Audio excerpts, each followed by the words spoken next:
stickers, all at a very special price. Get your Christmas bundle today at resources.afa.net. Welcome to Today's Issues, offering a Christian response to the issues of the day. Here's your host, Tim Wildman, President of the American Family Association.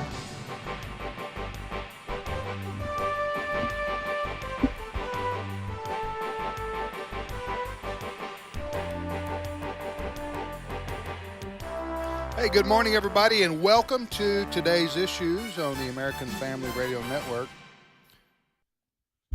Today is Thursday, December the 7th, and we thank you for listening. Ed Vitagliano with me. Hey, good morning, Tim. Good morning, Fred Jackson. And good morning. Ray Pritchard. Hey, Tim, how you doing? I'm doing well, Ray. Everything okay in KC? Oh, yeah. The sun is shining and 51 degrees, so it could be a whole lot worse. Yeah. Doing good. Yeah. Well, hope everybody's having a nice weather day. What is it here today? It's quite pleasant. Inside, 71 degrees here indoors with lights everywhere. 49 here, so you're warmer in Kansas City. And that's something. We are warmer. Going up to 64. This is good bike riding weather. For December, 64. Yeah. That's amazing.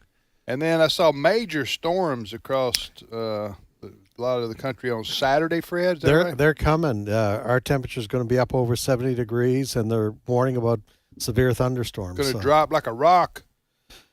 It's crazy. Going to drop like a rock. All right, there's our 2 minutes of weather for what it's worth, ladies and gentlemen. Take it and apply it to your lives, however you may choose to do so. All right, so we thank you for joining us. And speaking of rough weather, last night in Tuscaloosa, Alabama, the four of the Republican candidates for that party's ticket to the presidency, at least a presidential run, were on display. Very much so. I've seen all four debates, and last night was the most vigorous. Uh-huh. We have a saying in hockey, guys. When the players drop the gloves, Yes, it's right. What's coming. It's a Donnybrook. Yeah. This was a Donnybrook last night. I guess they knew this was the last debate, and they were going to get their shots in. And Nikki Haley seemed to have the target on her back from the get-go. And in particular, it was Vivek Ramaswamy. He did not hold back on his criticism of Nikki Haley. Here's a little sampling, cut number 3. She said that I have a woman problem. Nikki, I don't have a woman problem. You have a corruption problem. And I think that that's what people need to know. Nikki is corrupt. This is a woman who will send your kids to die so she can buy a bigger house. This is the problem. Using identity politics more effectively than Kamala Harris is a form of intellectual fraud. And it actually needs to end. There's our donor puppet masters wielding their puppet right up here tonight. This is how this game is played. The puppet masters put up their puppet, and I reject the use of identity politics in this party. It has been a cancer coming from the left, and I'm sick and tired of the double standards the people of this country are too. Having 2 X chromosomes does not immunize you from criticism. Thank you, sir.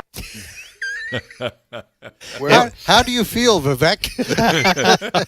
well, I texted somebody last night and said, this was Indian on Indian crime. Because they're both of Indian descent. Yes. Yeah. That's right. I forgot about that. It was an Indian on Indian hate crime. Wow. Listen, I will say this. I did watch the debate last night, and it was a Donnybrook. It was entertaining. I thought it was kind of as informative as one of these debates will be. Several of them made some really good points. I thought that Vivek Ramaswamy, did I mention his last name was Ramaswamy? You did. Ramaswamy. He made several good points, but he was by far the most belligerent, although Chris Christie comes in a close second. But I did like the point he was making. First of all, it was a great shot at the audience and trying to tie that to his claim that Nikki Haley was corrupt. But I had not thought about this. Nikki Haley has mentioned the fact that she's a woman and we need a woman to solve the country's problems. That is identity politics. Yep. And was a good point by Ramaswamy. Well, although I thought he was too belligerent really for the debate. did you get to watch any of it, Ray? I did not. But I've seen some of the clips and, and read some of the stuff. You know, what chance does Vivek have of winning the nomination? What numbers go under 0, right? But I give him credit. He just came out there slinging sushi and saying whatever he wanted to say. And same with Chris Christie. Neither one of them are they have no possibility of winning. They had nothing to lose last night, and it showed. Well, what if I understand it correctly, what motivated Vivek Ramaswamy to verbally attack Nikki Haley, former governor of South Carolina and UN ambassador under Donald Trump, is the identity politics he's talking about right there. Also, she has been widely reported to have taken money from the Koch brothers. The Koch brothers, one of them passed away. K.O. Anyway, it's not C-O-K-E. It's not the Coca-Cola company. Right.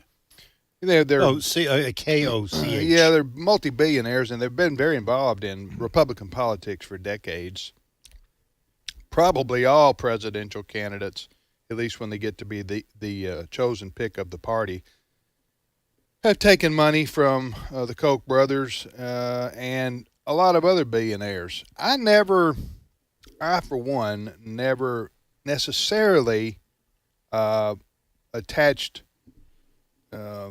ill motives to the candidate based on who donates to them, necessarily. Especially when it comes down to the last man standing, so to speak, Republican versus Democrat, then usually the party, quote, comes together, and everybody who's whatever part of the party they're made up of, they donate to help beat the Republican or help beat the Democrat. You see what I'm saying here?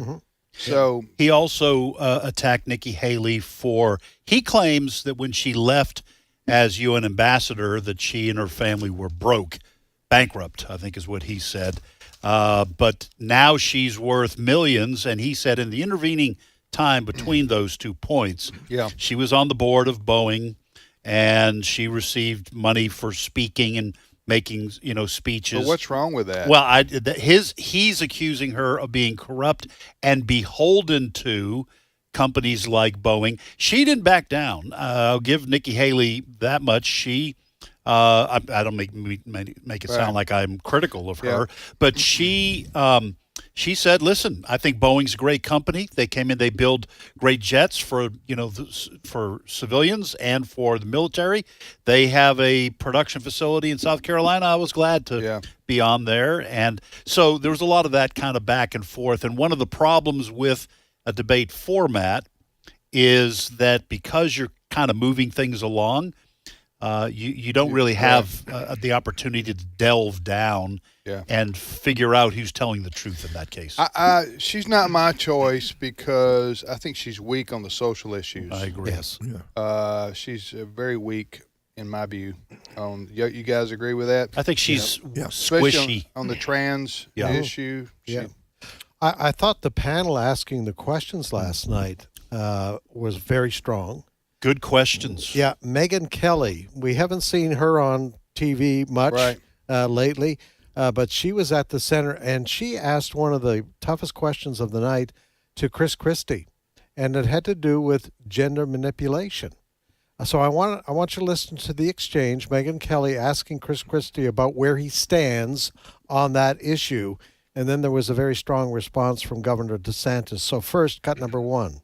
When you were governor in 2017, you signed a law that required new guidelines for schools dealing with transgender students. Those guidelines required schools to accept a child's preferred gender identity, even if the minor's parents objected. That's simply not true. That law was put into effect in 2018 and regulated in 2018 after I was out of office. You mandated the guidelines.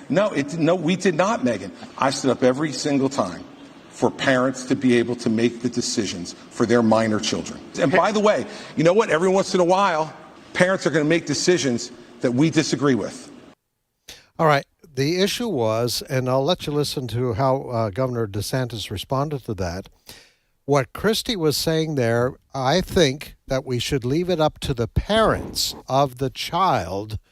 If that child declares it's a boy, I feel like a woman, and the parents want to go ahead with surgery, that it should be left up to the parents. That's where Christie left us last night. Well, Ron DeSantis took great exception to that. Cut number 2. As a parent, you do not have the right to abuse your kids. This is cutting off their genitals. This is mutilating these minors. These are irreversible procedures. I signed legislation in Florida banning the mutilation of minors because it is wrong. We cannot allow this to happen in this country. So what DeSantis is saying, you know, he calls genital mutilation, it's child abuse. We do not allow child abuse. So DeSantis is saying, he's right. Regardless of how the parents feel about this, we cannot let a 12-year-old make these decisions because it is wrong. It's things that they will regret later in life. Listen, with Governor DeSantis, this is one of the things I like about him. You know exactly where he stands. Right. And he doesn't pussyfoot around on moral and social issues like a lot of these candidates dance around. They dance around because they don't want to answer the question, they feel uncomfortable, or they have no personal conviction on the issues. We're talking about surgeries on minors that change their bodies. And he's saying, and what Trish Christie was saying was sometimes that's acceptable if the parents go along with it.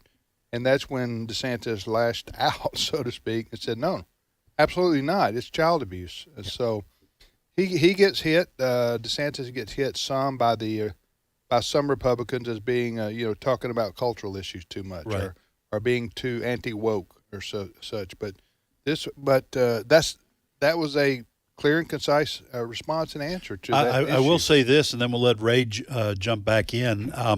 I agree. Ron DeSantis, I think, had the best night out of the candidates. He is not vague about his views when it comes to these social issues. He has done a great job in Florida fulfilling his promises and working to make changes that align with his values. I will say this, though. I thought he was much weaker on foreign policy issues. He really did, on a number of occasions, not answer the question. He did seem to avoid answering. What? Well, like one of the things he was asked directly, if China attacked Taiwan, would you insert U.S. troops, put boots on the ground? And he clearly. What did the other ones say?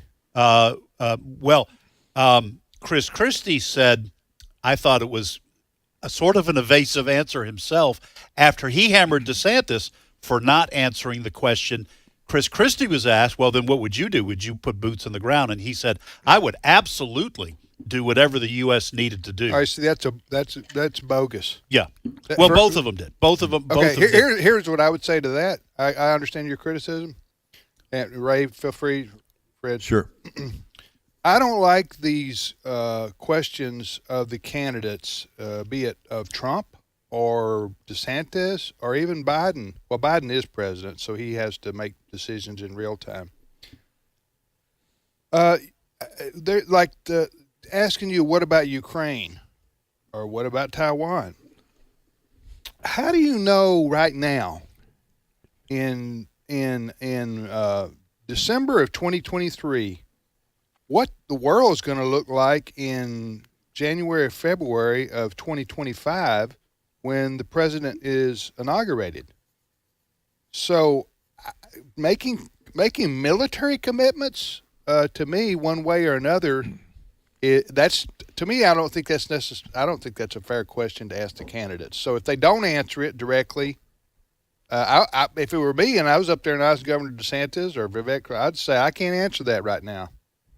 I think that would have been the appropriate answer. Yeah, I can't just answer to that. say I'm not going to say right now. I'm not going to let China know what I'm going to do. Right. I'm going to keep our commitment to defend Taiwan. Right. And I don't think any president's sending troops to fight for Taiwan. I don't think so either. Trump, Biden, I don't think whoever. If China decides to attack Taiwan, it would be very difficult to get troops to Taiwan in the midst of that, just as a logistical thing. Anyway, Ray, and I'll just say, I did think that was DeSantis's weakest moment, although I thought he came out clearly on top of the debate. Go ahead, Ray. Well, I want to make one comment and then to ask you guys a question. Obviously, Ron DeSantis had 2 good weeks in a row. A great week against Gavin Newsom a week ago. Tremendous. And he ran on his record compared to Vivek Ramaswamy. I mean, Ron DeSantis has a record as a governor, and it's a terrific record. So I'm not surprised he did well last night. My question is, did Mr. Trump come up? Did he come up in either the questions or the answers? And go ahead, Fred. Oh, yeah. Chris Christie. Well, Chris Christie was silent in the first 17 minutes of the debate last night. I mean, the questions were to the other candidates, and he just stood there and listened. So when Christie did have a chance to talk, his comments were, look at you 3 over there. You're debating these things, but the reality is the man who's up front, as far as the polls go, he is not here. It's very interesting you asked that, Ray, because Joe Concha was on Fox and Friends this morning. He was asked who won the debate last night. Here's his response, cut number 5. NBC did a straw poll of voters in Georgia. That's a key swing state.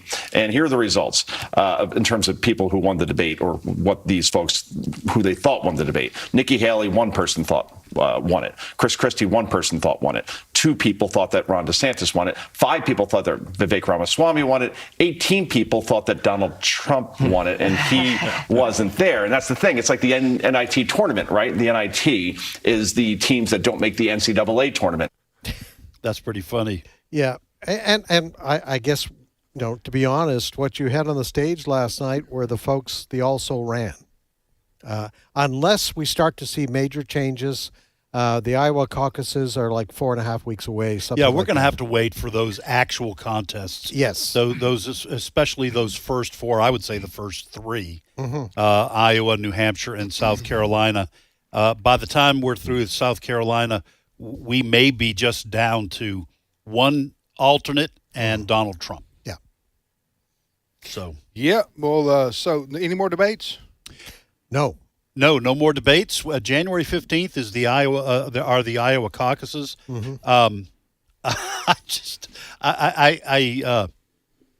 I really liked. There was one comment we can't play it obviously, but Ramaswamy and Chris Christie provided some of the most colorful. Do you have something? Okay, I have one more. It's cut number 4. Chris, your version of foreign policy experience was closing a bridge from New Jersey to New York. Yeah. So do everybody a favor. Just walk yourself off that stage, enjoy a nice meal, and get out of this race. Yeah, that was. I think enjoy that was a nice meal. Making fun of fat people's funny head. I think that was a reference to Chris Christie's girth. Good word. But he said, "Go enjoy a nice dinner." So he was trying to. I think. Let me ask you this: Is it fair game to make fun of people's personality or their physical appearance? Is that no? Even though I'm laughing, it's not right. Well, taught my children. I would teach my grandchildren. You don't make fun of someone's appearance, but in the course of the back and forth, listen. Chris Christie, he's insulted Ramaswamy. I forget some of the over the 4 debates, some of the one-liners he's had about Ramaswamy, just calling him obnoxious. He made fun of how young and inexperienced. I don't know. So I guess some of that is fair game. I have made mention of the fact I don't like the fact that Donald Trump called Nikki Haley bird brain.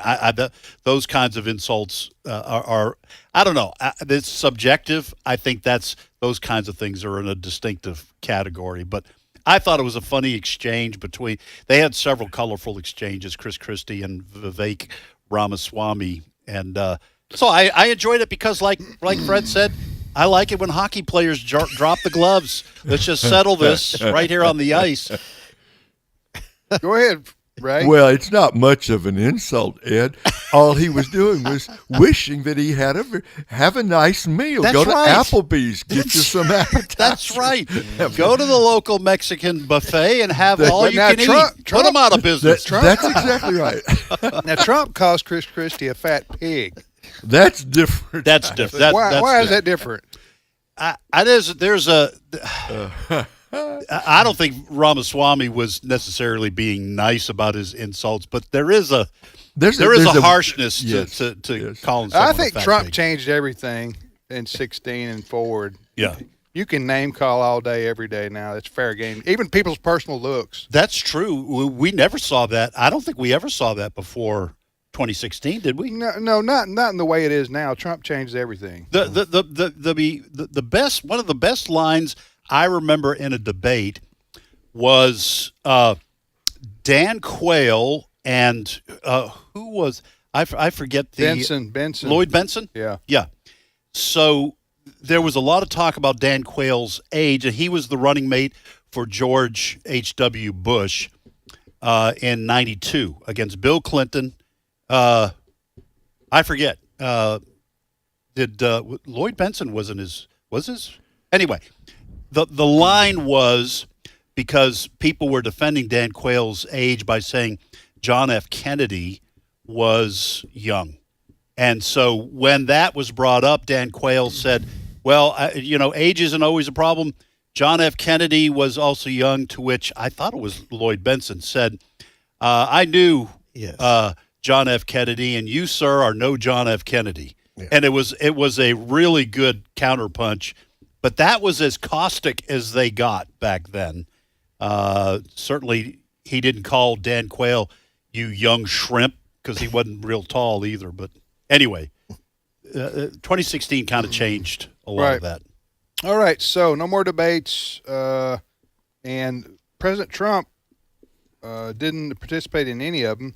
I thought he probably would have done well to participate in one. I would because he, despite the fact that he calls all of them names, he's going to need them. Trump needs to do as all presidents have done. If they're going to win the nomination, they need to unify the party, because you're going to need every Republican vote, or the Democrats. You need to unify the party. That's your job when you're the clear front runner. But Trump, he doesn't care about unifying the party. By the way, I looked it up. He takes a totally different approach than is the conventional wisdom. Go ahead. I had the wrong years. This was Senator Jack Kennedy was in '88 when Bush Quayle first won against Michael Dukakis and Lloyd Benson. So it was Lloyd Benson, but it was in '88, not '92. So right. All right. Well, we're going to take a break right here. And you got any more zingers over there, Fred, from the debate last night? Not from the debate, no. All right, but we got more news to talk about. Absolutely. We got a lot more happening in the country and in the world. We're going to discuss some of the big issues that are out in front of us. We've also, today is December 7th, and so it's remembrance of what happened at Pearl Harbor, which got the United States into World War II in 1941. We'll be back momentarily. Stay with us.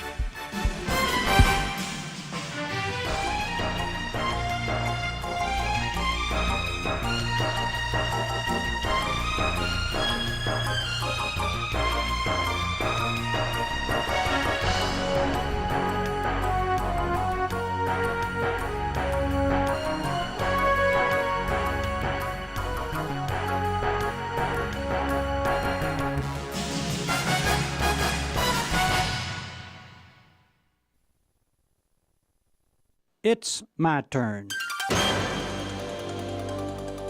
Here is your host for My Turn, Don Wildman. Words of Jesus from the 18th chapter of Matthew. Truly I say to you, unless you turn and become like children, you will never enter the kingdom of heaven. I want to share a story with you that happened to me many, many years ago. The children were young then. The day had been one of those rough ones. You know what I mean, for all of us have them. It seems like everything had gone wrong from the moment that I'd gotten up. I'd been on edge most of the day and had been in a mood that even I didn't like myself in. Then, to add to the woes of the day, it seemed like my son had purposely been doing everything he shouldn't have been doing. I had been real grouchy with him, had taken very little time to understand him or help him. It just seemed like he was constantly in the way all that day. Why is it we all have days like that? I'm not completely certain as to the why, but I have some ideas. One is that we get in too big a hurry.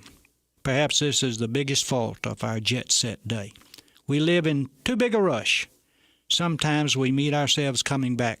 We think that our much-doing and fast pace means good living. And I think we're wrong about that. Often we need to be still and know. And then another reason why we have days when everything goes wrong is because we don't take one thing at a time. We get a half dozen things going, projects, any one of which we should be doing by itself. And then they all come at us at one time, and the result is tension. Still another reason for days when everything seems to go wrong is that we forget the eternal presence of the gentle Galilean carpenter. We try to tackle all our problems, face all our situations, do all our duties alone. And life just wasn't designed to be run that way. We're partners, not proprietors, and we need to remember that we're working with Him. How often we need to talk things over with our silent partner. Well, the day came to a close, as they all do, and after the children had their baths, it was time for our family prayers. I must admit I wasn't in the mood to say my prayers, and had it not been from sheer habit and concern for the children, I would not have knelt down beside the bed that night. But for some reason I can't recall now, the girls in the family didn't say their prayers with us that night. It was just the two of us. So I let my son say his prayer first, and then I intended to say a quick one and call it quits. Get it over. Well, he began in the usual manner, thanking God for several things.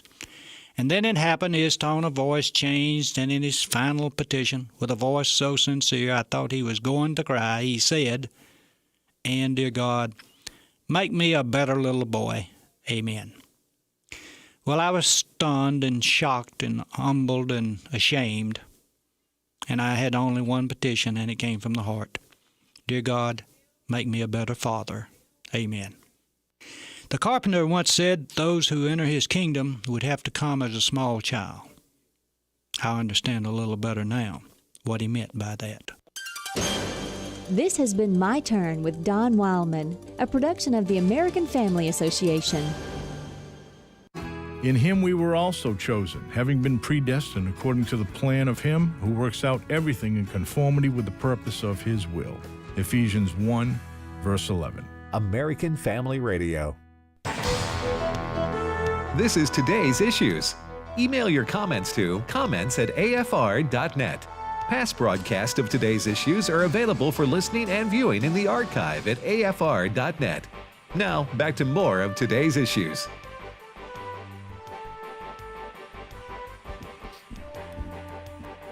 All right, welcome back, everybody, to Today's Issues on the American Family Radio Network. Tim, Fred, Ed, and Ray, we thank you for listening to AFR.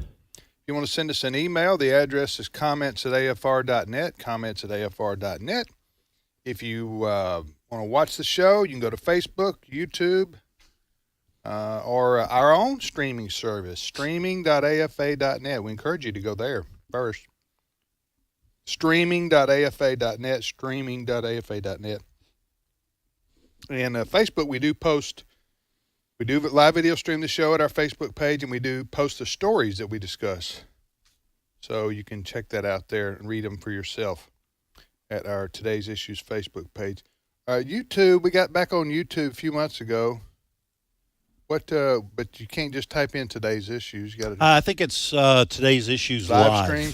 Okay, just live. I think. Okay. All right. All right. Fred, what's your next story? Well, you were mentioning just before the break that today is the 82nd anniversary of the bombing Pearl Harbor. Yeah. And just reading a story about that, there are supposed to be 6 survivors of that event at today's ceremony. When they ring that bell, what are we, 5 or 6 hours difference, I think, between here and Hawaii. At 7:55 a.m. in the morning is when the attack occurred. One of those survivors, and if you go to our website, afn.net, you'll get his story. He's 103 years old. He was down in the belly of one of the ships when the alarm went off, and he goes up and he sees the first ship being attacked. He says he was just 20-some years old at the time, weighed 140 pounds. He started getting boxes of ammunition up to the deck of the ship, boxes that weighed more than he did. Wow. Just the adrenaline that hit in there. And but yeah, we're down to very few of the survivors that are left, but there were supposed to be 6 there today. Who were at Pearl Harbor? Who were there that day, who were Navy soldiers for the Navy. And probably the numbers are shrinking drastically, just the remnants of that generation. Yes. Whatever branch they served in this country. Yeah. Do you call people remnants? Well, okay? The Bible calls people remnants. Yes. The remnant.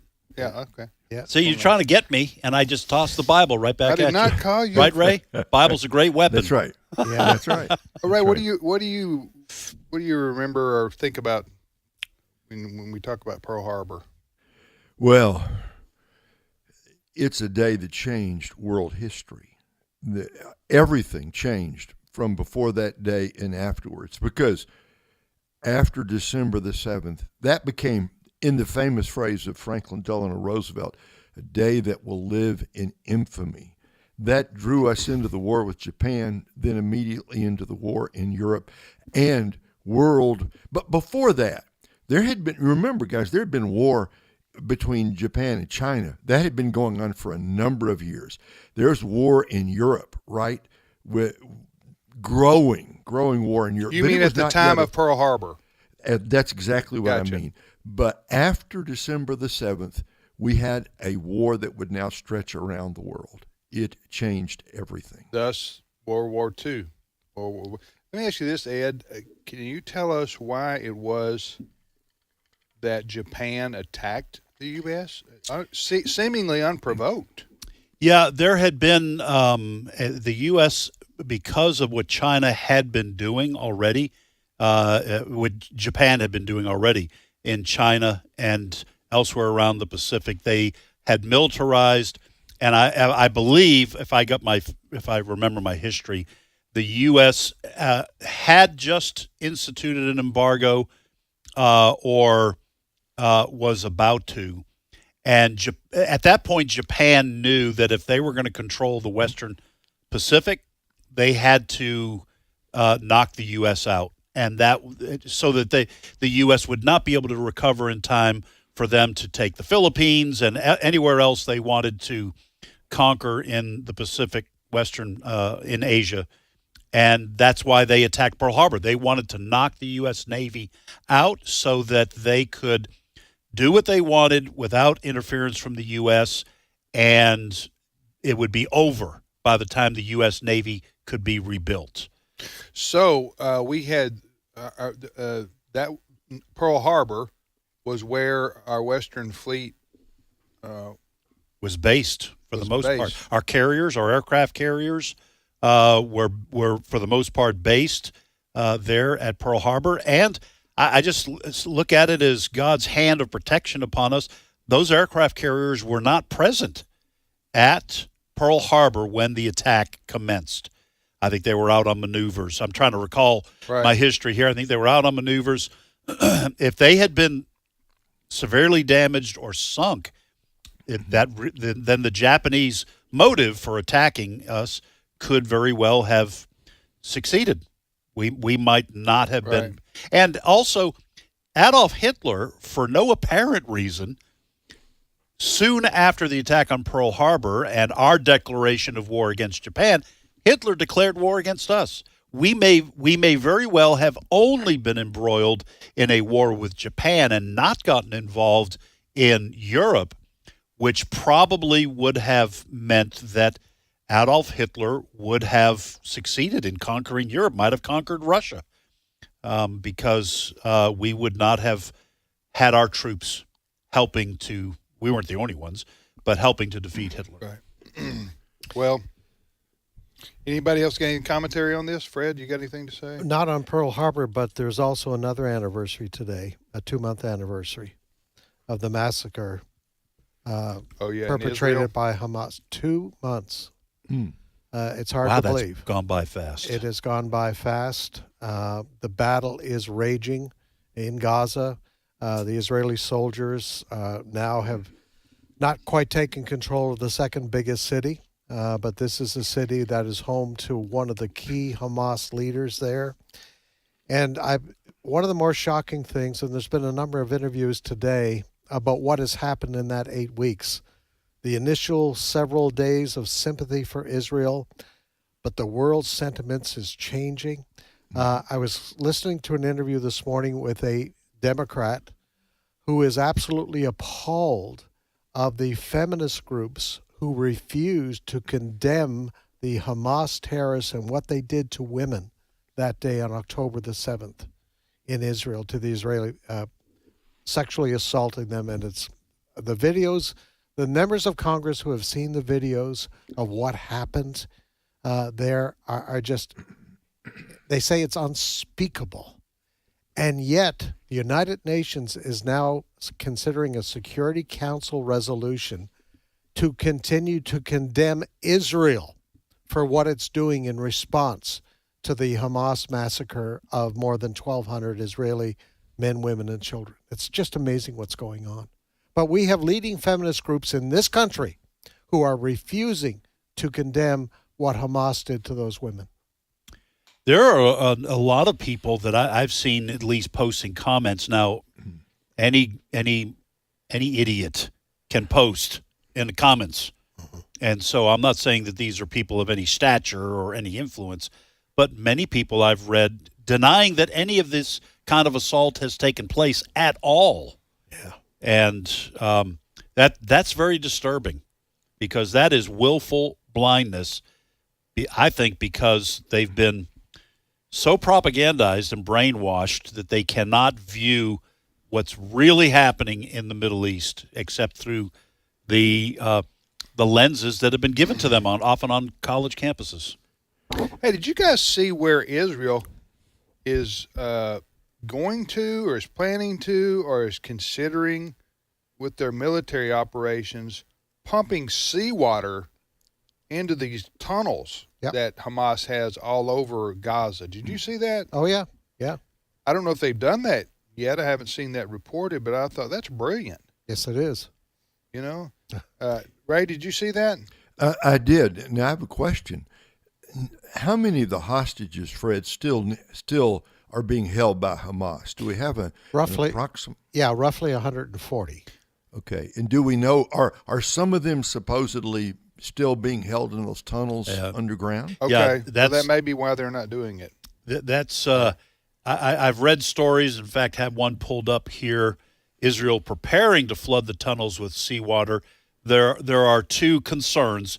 You mentioned, Ray, one, which is that I think all or most of the hostages that remain under control of Hamas are in those tunnels, but also the potential damage to whatever fresh water exists in Gaza if they do that. On Israel, in defense of Israel, they want to probably preserve as many lives of their soldiers as possible, going down, for keeping them from having to go down in those tunnels. There is no easy or clean way out of a war like this. There's going to be loss of life one way or the other.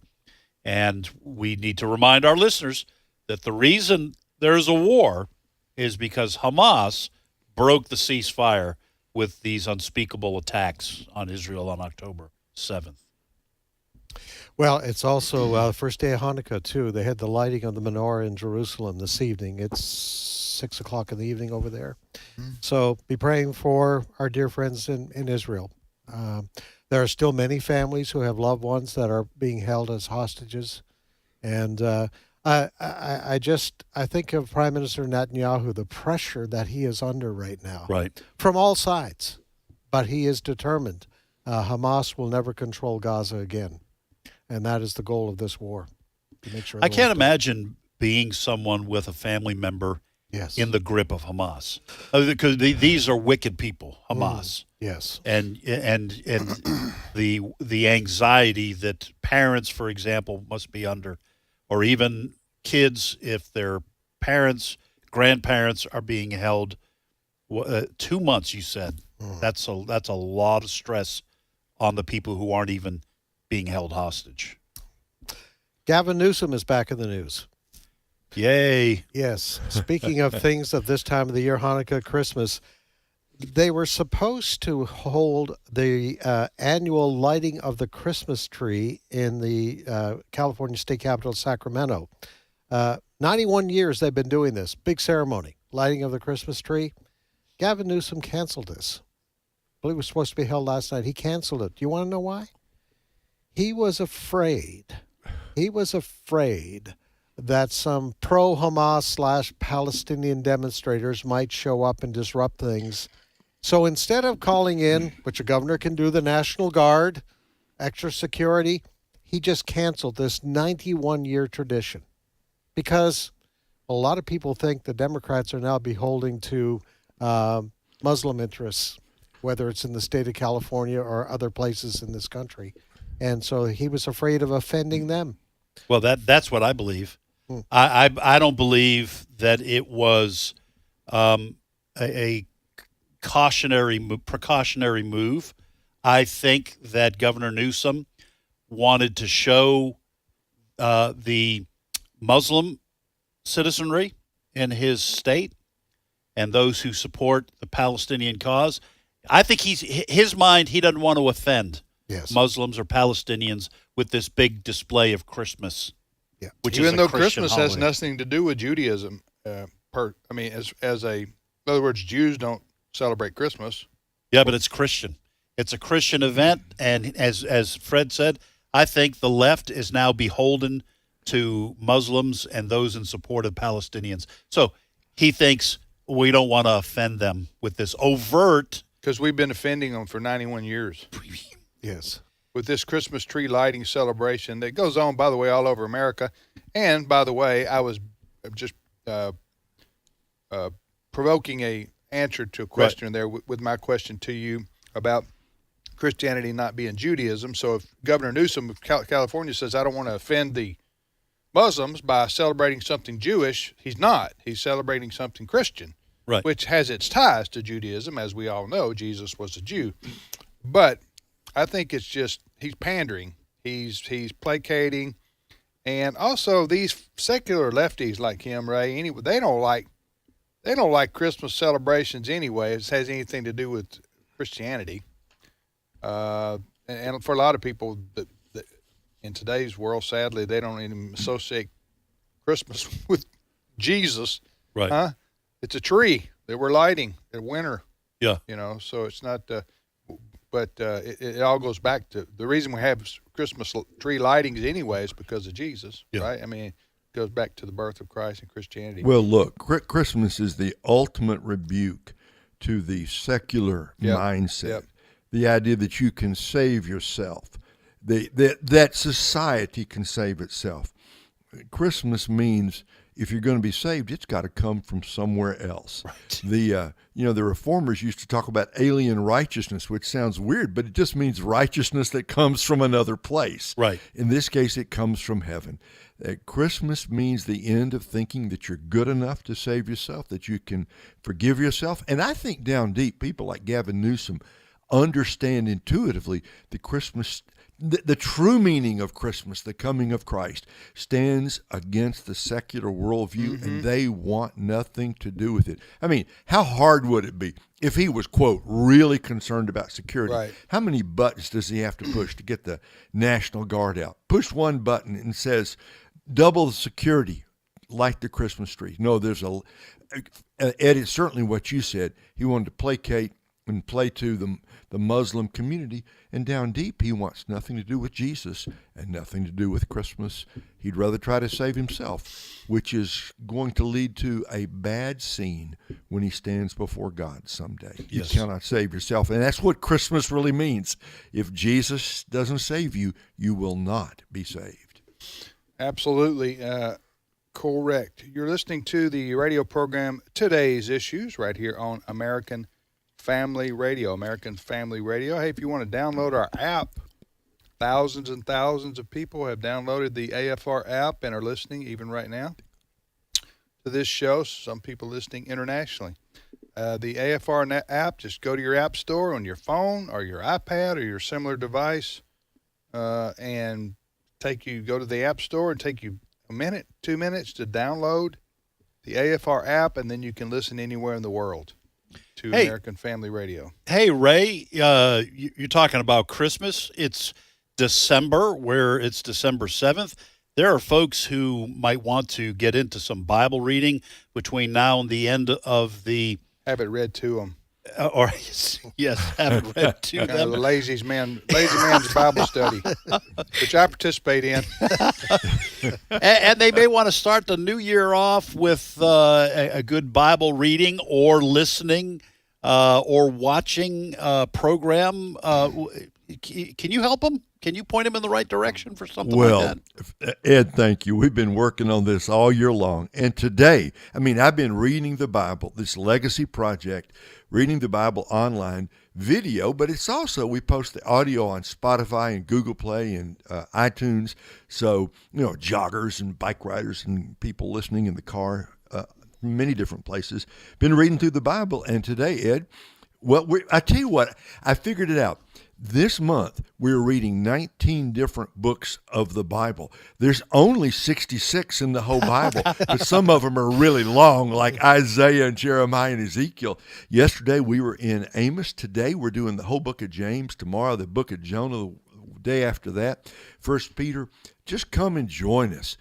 Between now and the end of the end of the month, we're in the last books Not the of end the of the Old world. Testament. I thought you were going to say Right. between now and the end of the world, but you're saying the end of the year. Yeah, Which might be the end of the world. We don't know. The right? end of the world, that's above my pay grade. All I know, I just kind of know when the year ends. The Lord knows when the world is going to end. But we're reading the Bible, and you can come join us anytime, keepbelieving.com. Join us as we read the Bible together at keepbelieving.com. Next story, Fred. Well, there was a Joe Biden moment yesterday. Mm-hmm. Republicans in the House are closing in on a vote for an impeachment inquiry of President Joe Biden. And it all has to do with allegations that he was very much involved with his son's business partners. And the allegation is that Joe Biden, when he was vice president, personally had financial benefits and used his vice president office to get business for his son. His son got millions of dollars in kickbacks and shared it with his dad. Those are the allegations that are out there. Well, yesterday, President Biden was doing a live press briefing. He was going against the Republicans who are refusing to extend more money to Ukraine unless President Biden does something serious about spending some money to secure our southern border. So at the end of it, and I think the White House staff gets really nervous because the president stood around at the podium and actually took a few questions. Well, one of the reporters who asked a question has not been able to get a question in for more than 150 days at the White House briefing. And the question he asked is, could you respond, Mr. President, to the reports that you financially benefited from your son's dealings? What you're going to hear is how the president responded to that, but then Congressman Jim Jordan responding to what the president had to say and the fact of what they're moving in on a possible impeachment inquiry of the president. Cut number 12. Or cut number... Can you explain to the Americans, amid this impeachment inquiry, why you interacted with so many of your son and brother's foreign business associates? I'm not going to comment on that. I did not, and it's just a bunch of lies. You didn't interact with many of their business associates? I did not. There's lies. We know he had dinners, phone calls, and meetings because Hunter Biden's business partner, Devin Archer, has already testified under oath and told us that. So for him to say that didn't take place just makes absolutely no sense. Well, don't you also have, I know it was widely reported, those White House visit logs. That's what you call them? Visitor logs. Visitor logs from 10 years ago, whenever Biden was VP. And all these same people that Hunter Biden was working with at the time in all his business dealings around the world were visiting the White House. Yes. On a regular basis. And this Devin Archer has testified under oath. He has testified about what happened with Burisma. Yeah. And the sequence of events around Hunter Biden getting on the board of this Ukrainian energy company, and then Joe Biden strong-arming the government of Ukraine to get rid of this prosecutor that was investigating Burisma. Let me ask you this question, though, on a practical level, okay, and whether it's politically advantageous or not to proceed here. But by proceed, I mean Republicans going after impeachment on Biden. Okay, I'm just throwing this out there. Right. We got a presidential election coming up less than a year from now. What's the real point of spending all this time and to prove something that the vast majority of Americans, I would say would go ahead and consent? Yeah, Hunter Biden was making a lot of money off his dad's name, and his dad helped him, and like all dads do with their sons usually, and it was wrong, but that's the way of the world. And we're gonna spend how many months doing an impeachment inquiry when you got the ultimate impeachment question answered in November of next year? You see what I'm saying? I do. And also, I would say to the Republicans, be careful what you wish for, because Biden's about the weakest candidate you're ever going to get to go up against. So do you really want to oust him and get Gavin Newsom in there, or Gretchen Whitmer from Michigan, the governor there, who probably stand a better chance to winning than Biden does, or at least as good a chance without all the baggage? That's just my thoughts. Well, I mean, I can't answer that for Jim Jordan and the other Republicans except to say that this is their job. Their job, I think, is to investigate if it's criminal. Now, I think it's very difficult to prove criminal conduct, which is to me the only thing that could result in impeachment of Joe Biden. It's going to be hard to prove it because, for example, yes, the visitor logs did show a lot of Hunter Biden's business partners coming to the White House, but Hunter Biden spent time living at the White House. So it might be very difficult to prove that they were meeting with the vice president. They were meeting with Joe Biden. Hunter Biden can just say, no, I had him over for dinner. We played, Super Mario Brothers. I think that's going to make it very difficult to prove criminality. I think it's probably going to wind up being just like you said. It's probably going to be the kind of thing where, obviously these things did happen. What father wouldn't try to help his son? If you can't prove that there were kickbacks and quid pro quo, this for that, where Biden gave. Go ahead. Yeah, and this isn't like the first time in Biden's career you go, man, that guy lied. That's really disappointing. He's proven to be a liar the last year about his work dealings with his son. Joe Biden, we have about 40 years going back to his. Remember when he had to withdraw from the presidential election because it was turned out that he had plagiarized? Right. We're talking the 80s here. Yeah. And he's on the Mount Rushmore of telling whoppers. Yeah. Huh? In political history, Joe Biden. So I think the vast majority of people already know he's a dishonest man. Yeah. We'll be back momentarily. The views and opinions expressed in this broadcast may not necessarily reflect those of the American Family Association or American Family Radio. Faith, family, freedom. American Family Radio. Oh, Lord, please let me make it. Please, Lord. Or American Family Radio. I missed the show again. Can't find the time to catch the live shows? No worries. Wait, what? You can listen and download all your favorite shows for free. For free? That's right, for free. Just visit the podcast page on afr.net. afr.net.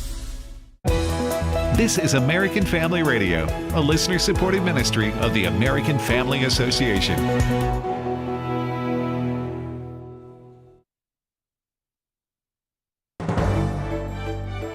American Family News, I'm Rusty Pugh. Fighting is intensifying in Gaza between Israel and Hamas terrorists. Over 100 hostages remain in captivity as their families beg for help. Trey Yingst has more from southern Israel. It has been 2 months since the October 7th massacre, and the war rages on. Israeli forces now operating in both the northern and southern parts of the Gaza Strip. We've been watching airstrikes against the Bet Hanun neighborhood in northern Gaza today. Much of the fighting taking place around the Jabalia neighborhood, where Israeli forces say they've continued to go after Hamas militants. They're also now operating in the southern city of Han Yunis. That is Gaza's second largest city, where the Prime Minister Benjamin Netanyahu said this week that Yahya Sinwar, the leader of Hamas, his house is surrounded. The 138 hostages still held in Gaza. The Israelis are looking for them as they kill Hamas leadership. Lawmakers are working to address a rise in anti-Semitism on college campuses. Israeli ambassador to the UN, Gilad Erdan, comments on action being taken by schools to tackle the issue, saying that words are not enough. We've seen thousands of people chanting in support of these terrorists, supporting the genocide of the Jewish people. Right now, we expect the university president to expel students, to fire professors. We need actions. Empty words are not enough. The House could vote to censure New York Democrat Representative Jamal Bowman, who is facing blowback for pulling a fire alarm in the Capitol moments before a key government spending vote. Chad Pergram reports. Jamal Bowman pleaded guilty in court this fall. Bowman is a former teacher and principal. Some Republicans wanted to expel Bowman because that is often the punishment for yanking the fire alarm at school. Republicans accused Bowman of trying to disrupt Congress as lawmakers were about to consider a bill to avert a government shutdown in September. Democrats defended Bowman. They argued that even some GOP members say the House failed to accomplish anything all year. Alexandria Ocasio-Cortez said Bowman's censure was an effort to divert attention from the expulsion of George Santos. Former President Donald Trump is back in a New York City courtroom for his civil business fraud trial. He's appearing as a spectator today while an accounting professor testifies, and then the former president himself will testify on Monday. He spoke before entering the courtroom. We've put on a case that is absolutely 100%. There's not a judge in the country that wouldn't have given us a total victory, but there's not a judge in the country that would have even taken this case. This is a witch hunt, and it's a very corrupt trial. The Department of Health and Human Services has published a 16-page guide to help churches and other faith-based nonprofits set up their physical security. Steve Jordahl reports. It's called Physical Security Performance Goals for Faith-Based Communities, and it lays out a 5-item checklist that churches can use to help protect themselves from outside threats. Ryan Dobson of Home Safe and Rebel Parenting is so used to the federal government messing things up, he was a bit stunned and disoriented to see it come up with this very helpful guide. It's a great start for churches. For a church that has no security protocol, that there's a pastor out there going, my goodness, and now I got to do something. I just don't know what to do. My gracious, this is a great place to start. The guide gives practical ways for a church to identify, protect, detect, respond, and recover to and from threats. Dobson says no church is too small to worry about security, and the larger you are, the more help you could use. If you've got more than 100 people, I don't know if it's an in-house thing anymore. But Dobson says the guide can also be used to help protect your home and family. Look around your house, right? Oh, hey, that window lock is broken. Oh, okay, well, then we need to fix that. You know, just this is just the basic entry point. He says it's a different world than it was a decade or so ago, and you need to be proactive in defending yourself and your loved ones. As an individual, I would start looking at personal security in a much, much greater way these days, especially if you're married and have a family. If you're married and you have a family, then go get your concealed carry permit and start training with it. I'm Steve Jordahl. Wall Street is drifting higher today, following its first 3-day losing streak since Halloween. More news online at afn.net and download the AFN mobile app for your Apple or Android device. I'm Rusty Pugh. Are you being honest and dependable in your personal money matters? Honesty is one of the first things Jesus requires of new believers. When some tax collectors approached Jesus to be baptized, they asked, "Teacher, what shall we do?" And he said to them, "Collect no more than what you have been ordered to." You need to be honest to be effective for God's kingdom work. Tune in to Faith and Finance with Rob West, weekdays at 9 a.m. Central on American Family Radio. Today's Issues continues on AFR with your host, Tim Wildman, President of the American Family Association.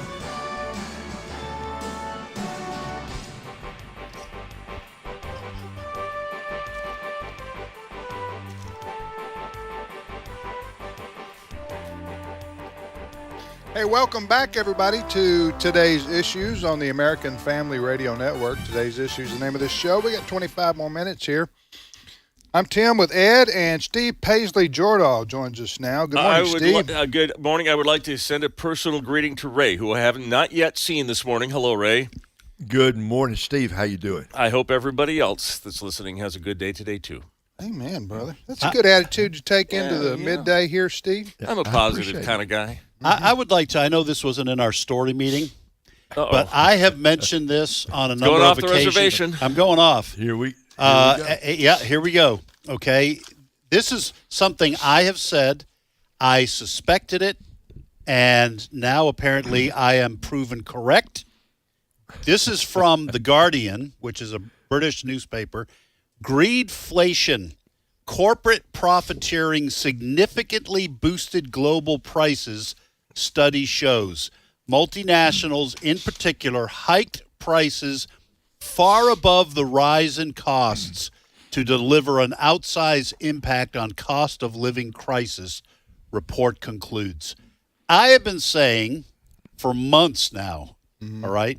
In fact, my wife doesn't even want to hear it anymore. Sometimes I go shopping with her, and I tell her, I'm not going to name the stores. What do you tell her, Ed? I tell her, this increase in price is not due to inflation. They are gouging the American consumer and taking advantage of inflation to boost their profits, and now I have been proven correct. You wait till I get home and tell my wife that I'm right. You know what? For once. Listen, For once, that's right. You know, I think out of the blue, in the 2024 election cycle, could come a team that could take down Biden, Trump, and anybody else, Kennedy and anybody else who wants to run. And that is, you bring Ralph Nader out of retirement, and you couple him with the Italian stallion, everyman that's right here to my left here. That's right. And you get a Nader Vitaliano ticket. I'm liking it. Boom. I'm liking it. I'm not running with Ralph Nader. First of all, he's an old you're grouch. going to be on. No, you're going to be on top of the ticket. What did you say, Ray? You're going to be on top of the ticket. Yeah. Ed. It's going to be Vitaliano Nader. Right? Nader's going to be your VP. I'm just talking about, the consumer. I'm not cranky. Look out. Okay. But Ralph Nader's cranky.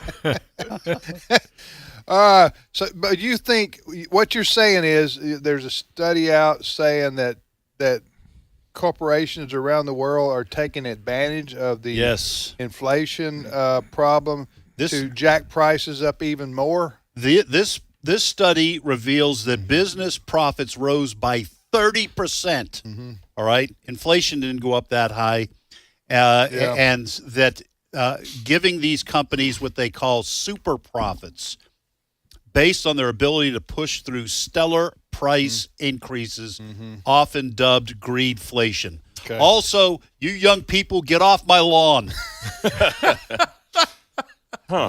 So, all right, this was what I wanted to say. Ed, this was one of those moments Ed just wanted to say, "See, I told you so." That's right. I'm right, by golly. That's right. Have a holly jolly Christmas. That's right. Merry Christmas, everybody. If you can afford it. Just the way it goes, people. I'm not a socialist. I just want to call these corporations to account. Right. And hang their CEOs from the top. No, I'm sorry. I didn't Greedy read that. corporations. Who knew? When did that start? Ed didn't get his Pfizer Christmas card yet. You need another booster. That's what right. It is right there. All right, that's it. I'm off my soapbox. Pfizer made a little money. Yes. The last couple of years. Yeah, the CEO of Pfizer he was able to make his house payment. Yeah, he's doing okay. He's doing good. He's doing good.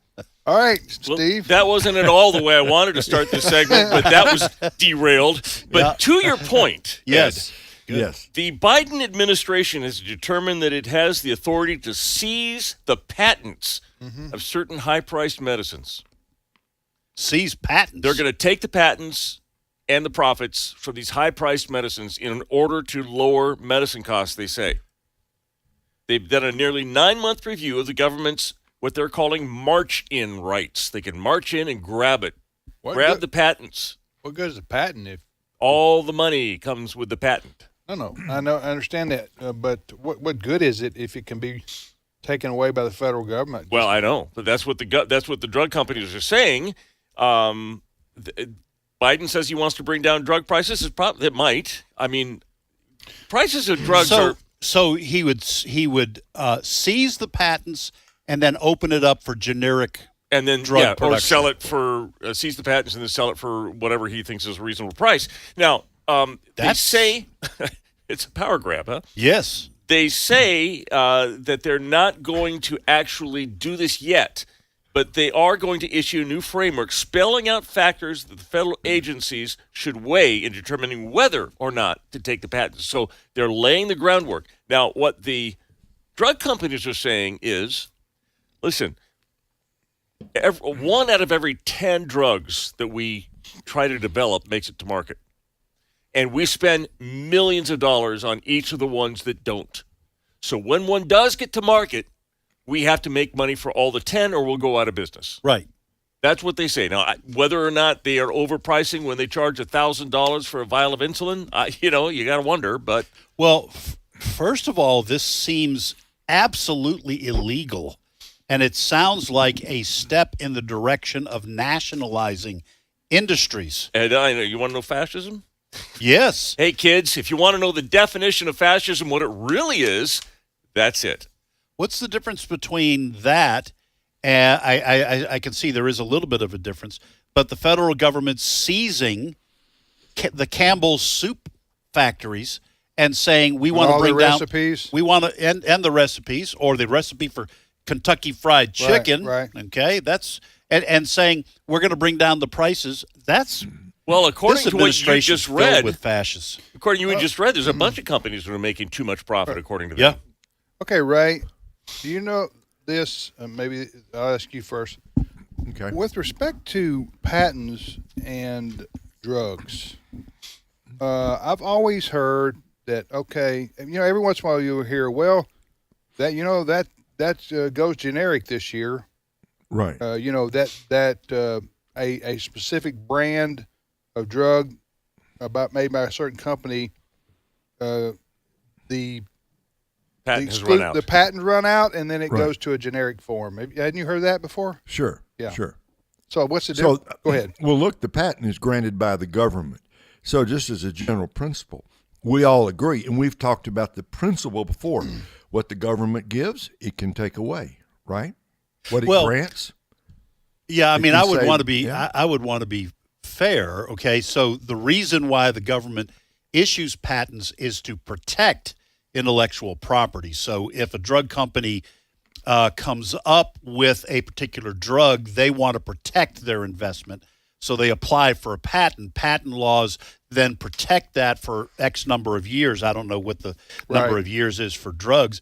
But what it seems like the Biden administration is saying is if your patent lasts 10 years for a particular drug, we don't care. We're not waiting till the 10 years is up, which is what you were talking about, Tim. That's the normal course of events. We're going to grab it now, 4 years after you develop it, and we are going to make it available. So we're going to steal your intellectual property. I don't think that's legal. I don't think it's legal either. Yeah. Well, since when has that been a... Well, I have a question, Tim. Why is it you think that Ray would know more about drugs and that than any of the rest. You put it directly to him. What really are we saying here? Well, he Well, had that's a a bike good question. accident. Yes, that's true. right. That's He true. had some Probably used surgery. more of those Had drugs than most of us. surgeries. That's right. So I That's right. I have along these lines. And now I have maybe this is a more theological question. We maybe have to get Bert and Alex. Well, that's or Then Mel- we definitely need to ask Ray. Bert and Alex, that's my wheelhouse or right there. or but bring it along Steve. these lines. Yeah. Then, Okay. when you talk about patenting like the DNA and what they're doing with the sequences of DNA, Like and in Sure. like in the book of Exodus. they're patent. Well, here's the thing: Right, just Can't- like an Exodus. can't God claim the patent on that? And I'd like to see them try to take the patent away from God. I mean, Okay, maybe not. He doesn't have to claim the patent. He holds it eternally. That's right. Biden tries to Nobody's taking that away from him. He holds the patents on 1,000 hills. That's Biden right. tries to take the patent away from God. He's going to turn his faucet on in the tomorrow morning to shave, and blood's going to come out. Blood's going to come out. Really That's right. a bad sign. Yikes. It's going to be a bunch of frogs all over gonna the be a bunch of White House frogs, lawn. right? Like thousands or Hate it millions when that of them. happens. Yeah. Huh? All right. Hey, while our Republican friends were debating it out on the stage last night, Donald Trump was not there, as you know. I have it on good authority that he was doing his own campaigning. He wants to bless all of us for Christmas, and specifically, he penned an ode to Joe Biden. Because he's thinking he's just going to him and Biden, let these NIT people do their debate. But so this is his statement to Joe Biden. Cut 13. Well, the weather outside is scary, and we know that his legs are hairy. We know it 'cause he told us so. Sleepy Joe, Sleepy Joe, Sleepy Joe. Can't understand him when he's speaking. He even said he was Puerto Rican. Fell off a bike when it was going slow. Sleepy Joe, Sleepy Joe, Sleepy Joe. On the border, he has no clue, and it's making us all go insane. When he's got nothing left to do, he just sends some more cash to Ukraine. Now the country is slowly dying, and Karine Jean-Pierre keeps on lying. This president is our greatest foe. Sleepy Joe, Sleepy Joe, Sleepy Joe. There you go. That's Merry Christmas from Donald Trump. All right, tell him who that really was. That was a guy named Sean Farash, who it's just a Best Trump a imitation. killer ever. Trump imitation. Very conservative guy. Great. I mean, I that love was his- very clever. Yeah. Right. Yes. If you can imitate someone while singing, Right, Yeah. right. you've Right. got it. You've got it I used to nailed get down. that. I used to imitate Frank Sinatra. And Did you really? yeah, and now people. Would you like to confuse- share a line or two? people- I mean, do it your way. Well, I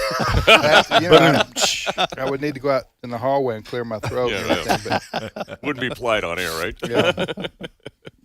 All right, next All right. story, Steve. All right. So yesterday, we found out that Norman Lear had passed away. Now, those of you who were around watching TV in the 70s could not escape Norman Lear. Not only All in the Family, but the Jeffersons and Didn't he do Maude? Maude, a bunch of different ones, plus some cult classics. Do anybody remember Mary Hartman, or Fernwood Tonight? Sure. I don't. do. I didn't Yeah. watch the shows. I remember them. Yeah. Yes. Well, anyway, he passed away, and He was the producer of all these shows. he was writer. and producer. He was the sitcom kingmaker of the 70s on network television. And for those who are baby boomers, they know this. For people who are behind us, so to speak, is that in that era, primetime network television was a huge cultural influence. Yes. Okay, maybe not so much anymore with all the varied ways that we have communication today, and on demand streaming, all kinds of things. But in that day, you would have You had three channels. and tens of millions of people would tune in each night to network television. Shows So- like MASH, which was kind of an anti-war, and so people like Norman Lear, they dressed their point of view up in comedy, and you can do a lot of stuff with comedy that you can't just do if I was just telling you. And he admitted this. He did. Well, later on. He did. Yes, So yes. I had a conversation yesterday with Ted Baer, who's the guy from the leader of Movie Guide, strong Christian guy, and we talked a little bit about Norman Lear. We talked about humor and how it's used, and I want you to hear what he had to say, because Norman Lear, he said, was the most politest guy you'd ever want to meet. Always nice, always kind, but he had some dark beliefs. Let's listen to cut 12. Bread ain't been 11 cents for years. Not since you went in the service. That was 1942. Oh, geez, 1942. I want to tell you, them was the days, Edith. Everybody in the country was working, plenty of money in everybody's pocket. That's because we had a beautiful war going for us then. This country's in trouble every time there's an outbreak of peace. Humor gets us to lower our guard and lower our defenses and lower our prejudices and lower our presumptions and lower our worldview. And eventually it gets us to change. Norman was very, very strong in being a progressive communist. He designed all of his programs to undermine everything that the founding fathers wanted to establish in America, and to undermine men and faith and values and joy and peace. I pray that somehow, because a lot of people witnessed to him, including one of my best friends, that he accepted Christ before he went on, so he didn't go to the wrong place.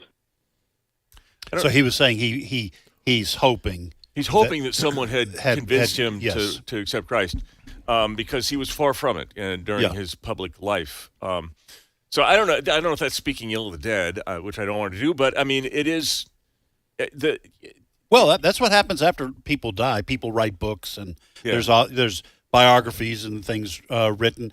And Ted Baer does have a lot of contacts in Hollywood, and apparently did have interactions with Norman Lear. I guess that's what he didn't was know saying. him real well, but he had interacted, been to his house a couple times, and knew him, and said he was really always a nice and polite guy. I wrote an article probably 10 years ago, maybe more than that, for our monthly magazine. By the way, I encourage you, folks, if you're listening, to AFR. I don't know if you know, we do have a monthly magazine. It is outstanding. And if you do say so yourself. Well, I rarely have time to write for the magazine anymore. But if you go to afa.net, there will be a drop-down menu for the Stand magazine, and you can sign up for it. But many years ago, I wrote an article and looked at a couple of studies that examined, for example, the impact of Will and Grace. Now, Will and Grace followed the Ellen show, Ellen DeGeneres, as and I believe Will and Grace was on CBS. This in the 90s or the 80s? Or? Yeah, it was in the late 90s. I think it first aired in 1998 and went on into the 2000s. But it was a pro-homosexual show where the main characters were homosexual, and it was a comedy. Yep. And this study investigated the impact of that on people's opinions on same-sex marriage. Yeah. And they demonstrated that people who watched it, who were previously in favor of traditional and natural marriage, wound up changing their minds by watching the program. So to Norman Lear's point and his motivation, using comedy, Ted Baer's comments about using comedy, it does affect the way people think. Did you say Norman Lear was a communist? Yes. Yeah, called him a progressive communist? A very progressive communist. Wow. Okay, anyway, but now he hasn't been influential in Hollywood in a couple decades. He was 101 when he died. Yeah. So he's been retired for quite a while. What a loser. Wasn't he was no longer impacting our culture at 101. He was to your point, Tim, in the 70s especially, probably on into the 80s. He had hit after hit. Right, and listen, my dad, we watched All in the Family whenever it came on. We watched it. It was the number one show in America, wasn't it? For a long time? Probably for a long time. My dad loved it. My dad was extremely conservative. He didn't even know his views were being mocked on the show. That's how clever Norman Lear was. So Norman Lear, One Day at a Time, All in the Family, The Jeffersons, Maude, Good Times, Sanford and Son. Oh, okay. I didn't realize. Sanford and Son as well. So anyway, Who's Red Fox going to see for these heart attacks? Oh, it was Elizabeth. Elizabeth, I'm coming to join you. So he'd put his hand on his chest. Yeah, it's the big one. Hey, the guy who played the son there, he became a Christian preacher, I think. Yes. Demond something. I think we talked about this the other day. Or Yeah. am I having a deja vu No, moment? I think we did. Okay. Well, we're older. We can repeat ourselves. That's right. My wife and I now talk about, I'm 65. My Right. wife, her age is nobody's Demond business. Wilson. Demond Wilson. But my wife and I will say, I think I just had a Joe Biden moment, instead of a senior moment. So we're at that age. Joe Biden will his forever be remembered as not being able to remember. Yeah. So. Indeed. Anyway. All right. So we talk about the schools and different people who have been trying to push this gender nonsense and hide it from everybody. Well, somebody had a bright idea to use some humor to get a point across. Now, it's not just bad stuff that you can use with humor. Listen to this and tell me if this doesn't make a point. This would be cut 14. Like a tattoo of this really awesome Chinese symbol that I saw. We're definitely going to need your parents to come sign off on it. It's my body, my choice. You're 14. Take it from me. You're going to regret it one day. All right. Can I just buy some of those cigarettes? No way. Smoking is so bad for you. How about a beer? No. A vape pen? No. A lighter? Not in this state. Can I rent a car? Sorry. Bottle of cough syrup? What are you, drunk? Fireworks? You might blow yourself up. That Ruger GP100 and a box of 38 Special? You might shoot your eye out. Can I just, I don't know, like get an irreversible gender surgery? No problem.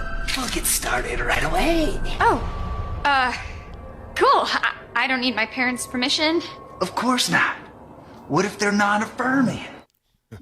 What was that from? Wow. It was just a skit I saw. I should probably credit it somewhere. Is but it on our Facebook page? You put it up? No, I did not, but I can. I'll send it to Adam. Yeah. That's a very good point. Yeah.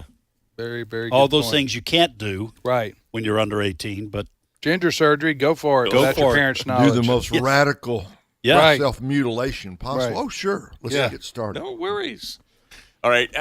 So we're about out of time. Okay, let's just end with this. No, I'm talking on planet Earth. True that. The end of the world is upon us. So the Congress kicked out George Santos, the New York Republican who was caught cheating on resumes, just doing a ton of stuff. Is strange dude, and they not only censured him, they kicked him out. Right. And so now there's a special people are running for his seat. Well, one of the people that's running for his seat is a guy named Philip Sean Grillo, Grillo. I'm not sure if it's Grillo or Grillo, but he's running for the seat that George Santos vacated. He has just been arrested on some January 9th charged with a felony entering in a bunch of different misdemeanors. January 9th. January 6th. Did I say 9th? January 6th. Yeah, you need to flip your 9.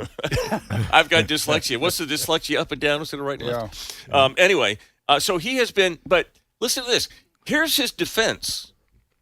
He went in and said, well, yeah, I thought that I was authorized to engage in all the content, like going through a broken window to get into the Capitol and parading around.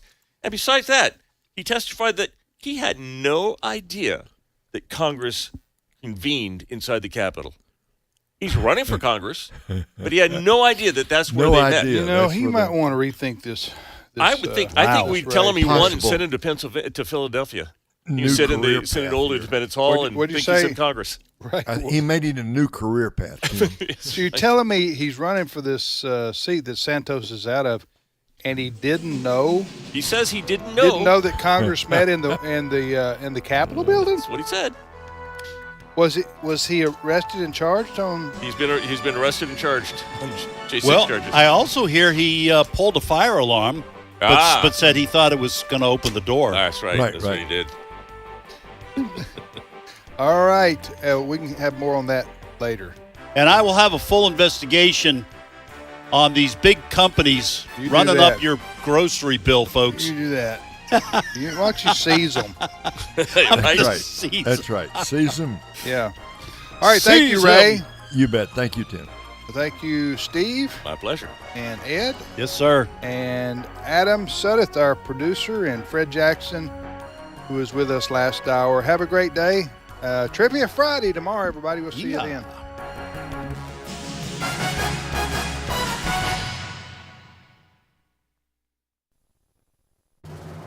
Hello, everyone. I'm Tim Wildman, president of American Family Association and American Family Radio. Hey, on our tours of Washington, D.C.